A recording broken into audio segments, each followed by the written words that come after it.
สูลาแลพงสุมานีสุราแล้วมือเขาตึกเป็นปกอยู่เป็นกุญใจมันลาดว่าเป็นโอ้ยโก้สูมือขึ้นเฮียนโอ้ยก็มาขึ้นเห็นฮัลโหลฮัลโหลนนหอมเฮาเป็นจ้าเลี้ยงจงต้องเฮาไล่ต้องไรต้องไรมีลองสังละติถึงปีเหมยเย้ามีปังป้อยฮบทบโอ้ยโก้สุติเลยมานะเฮากว่าเลยปังป้อยโอ้ยโก้สุตินติเลยมานะเลี้ยวส่งตีอยู่มันมาปันในเฮาได้กว่าก้อยเลี้ยวติป้าไว้ก้อยนะในก้อยเอานะกว่าสูกว่าไรเสคุสุแลดีกว่าละฮบทบโอ้ยก็สำคัญเลยทบโอ้ยโก้สู่ก้อยรู้เฮาดีกว่าเฮ็ดสังละเฮาตำหูจักเผอกว่าแล้วกว่าไรสูกว่าเลยฮึงจังทบกัน1ปอกป้านั่นก็เฮาได้กว่าหังก้อยก็เหลียวนะกว่าเลยบ๊ายบายเลยให้มีดังซื้อเลยนะเลี้ยวเฮาได้กว่าแล้วบ๊ายบายฮัลโหลถึงก็เลยเย้านนหอมเฮาได้ออกขึ้นมาก้อยตั้งไปเลยห้องโลดหางเครื่องหางลีนะมีลองจะตื่นเต้นลองสตื่นเต้นอิสระมาก่อนแลป้อมมาก็ติเลยฮูก้อยเป็นสังเลยเฮ็ดสิ่งชิมจังได๋ล่ะป้อมรัดได้ห้อมกว่าแล้วนะในร้านมาเลยอันเฮาเป็นอ้อยก็กันมื้อขึ้นเฮียนจื้อห้องอาเลียงนั่นก็อันแลจะสู่มื้อขึ้นเฮียนนั่นน่ะมื้อเหลียวมันขัดกันตั้งก็ฮักมันใครทบสู่ในว่ามันสำติเคยทบกับเฮ็ดสังไม่หย่องเย้าห้าแน่มันเขาออกมาเย้าแน่คนโปก็อยากถึงฐานหน้าเย้าลูกอ่อนก้อมใจ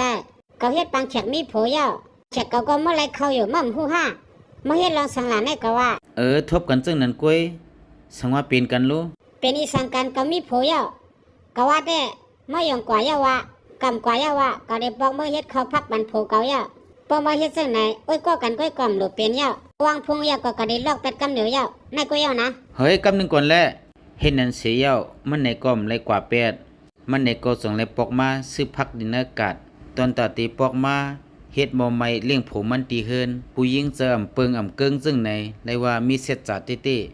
ซึ่งว่าชูกะทุบไอ้กว่าสุลาเป็นสังไรปอกมาเศร้าบ่เป็นทันนายหายเฮาในก่อมไรกว่าเป็นสังไรซ้ำกว่าสูบ่ห้องกันว่าย่อมจะแน่เฮาก็กุศลตั้มใจนั่นน่ะไม่สูในหางดีบ่เป็นทันนายกำบ่เปิ้นห้องกว่าแป๊ะติปอกมาขึ้นนำไรแล้วนะซ้ำกว่าลายอย่ามาย่อยอยู่นั่งก่อนแลกินข้าวเยาว่ะเฮ้ยพักน้ำเตี้ยวว่ะ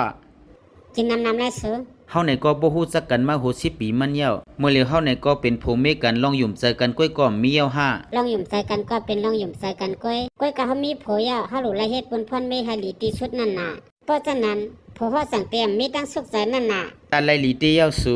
ก้อยกะวันมื้อในสู่หางเครื่องหางลีซุ่มหลายก้อยเย้าพาลาดว่าซุ่มหลายล่ะสูต้องไว้แหละจานแน่ก้นอันกึ่งต่างเฮาได้หางเครื่องหางลีในก็มีผัวเฮาก็เลยก้อยเยาว่าสาละสูมาสูงสามาเลยซะฮักกันจังเอากันผัวเมียกันแน่ลองซื้อเยอะต่อกันเป็นลองอย่าเสียเปิ้นเยาว่า